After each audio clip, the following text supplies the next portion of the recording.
देखा जाए 2019 का भी चुनाव आपने लड़ा और ये 2024 का है, दोनों चुनाव में क्या फर्क दिख रहा है आपको?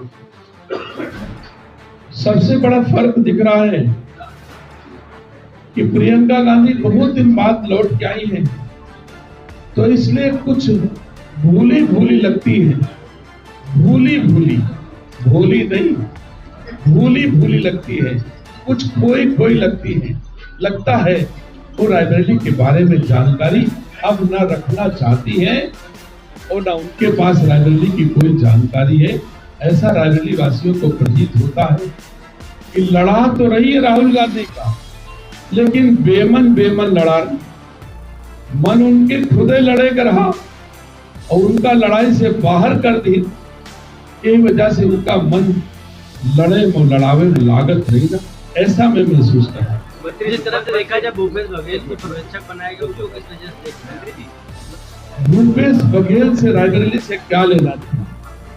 सम्मानित साथियों, भूपेश बघेल जी प्रियंका गांधी के प्राइवेट सेक्रेटरी की तरह अथवा एटीएम कार्ड की तरह है। इससे ज्यादा उनका महत्व रायबरेली वासी नहीं दे रहे हैं। मंत्री जी, राहुल गांधी ने नामांकन अचानक से ही जो है गायब हो गए, विद्यार्थी के रूप में पब्लिक के सामने नहीं पड़ रहे हैं। यही तो विषय है। सब कोई जानता है कि राहुल गांधी को जवाब मिल रहा है। राहुल गांधी जिस दिन नामांकन करने आए उसी दिन रायबरेली की जनता ने कहा राहुल गांधी वापस जाओ, नारे लगाए। रायबरेली की जनता जानना नहीं चाहती राहुल गांधी को, देखना नहीं चाहती रायबरेली की जनता राहुल गांधी जी को, क्योंकि पूरे देश के लोगों ने राहुल गांधी को इग्नोर कर दिया।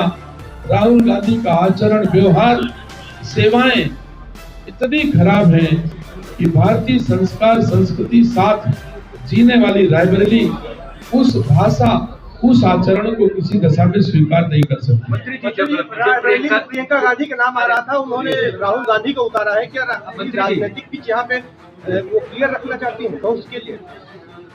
आप स्वयं समझदार हो।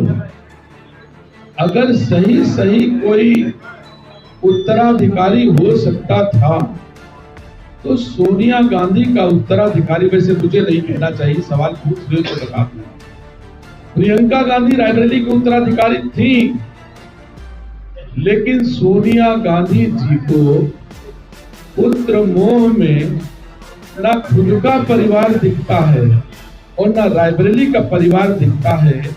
जिसने 5 बार उनको सांसद बनाया उसके प्रति भी मोह नहीं है।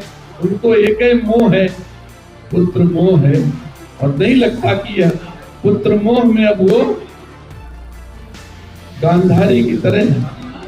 मुझे ऐसे लगता है, अब क्या कहूं, मैं इससे ज्यादा कुछ नहीं कहूंगा। वो देख नहीं पाएंगी कि उनके परिवार की स्थिति क्या हो रही है, परिवार में क्या हो रहा है।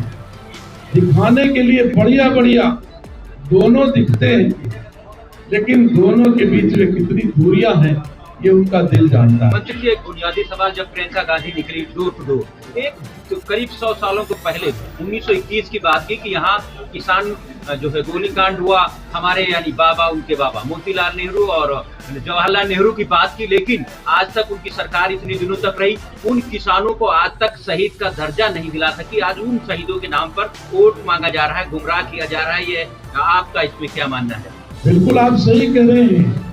किसानों ने, रायबरेली के किसानों ने अंग्रेजों से लड़ाई लड़ी। रायबरेली के किसानों ने अंग्रेजों से लड़ाई लड़ी रायबरेली के किसानों के लिए, और श्रेय लेना चाहती है प्रियंका गांधी। धन्य हो प्रियंका गांधी।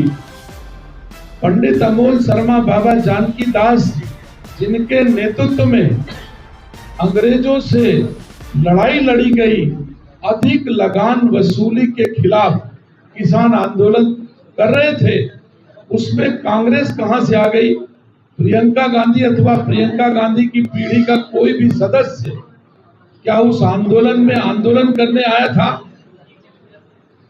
जब गोलियों की तड़तड़ाहट से रायबरेली के किसानों का खून बह रहा था, उस समय सोनिया गांधी कहां थी? किसानों की लड़ाई, रायबरेली के किसानों की लड़ाई रायबरेली के माटी के लालों ने लड़ी है, नकली गांधियों ने रायबरेली के किसानों की लड़ाई कभी नहीं लड़ी।